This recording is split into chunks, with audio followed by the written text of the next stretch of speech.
I think we are a house of procedures, a house of rules, and a house of traditions. Honorable Speaker, these rules, as they were being made, they were not made for convenience. They were made for each one of us. They were made even for prosperity.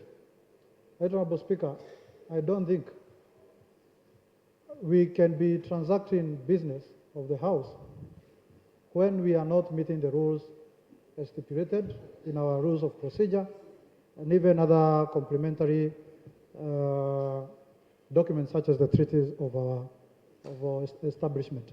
So, Honorable Speaker, I want to say graciously that I'm not going to withdraw this rule of procedures. It says the operational word is if at any time. Any time. And then the duration of the sitting is defined is prescribed under Regulation 11, which says sitting starts at 9 a.m. and ends at 1. So that is what the rule says. If at any time a member raises an issue, you have to ascertain if there is quorum. Suspend this sitting. There is no tension. It is only that some members were busy elsewhere and probably they came a bit late, which is understandable considering the jam that is here in Kampala.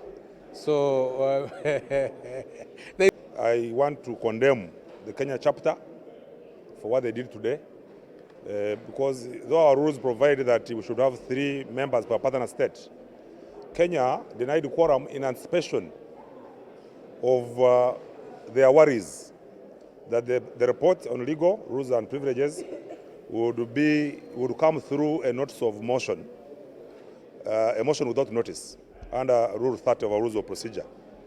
So you could see that the honorable member from Kenya, Honorable Karobia, when the House was just starting, he had to stand up and raise procedure because he knows he could easily bring up a motion for suspension of Rule 12 on quorum.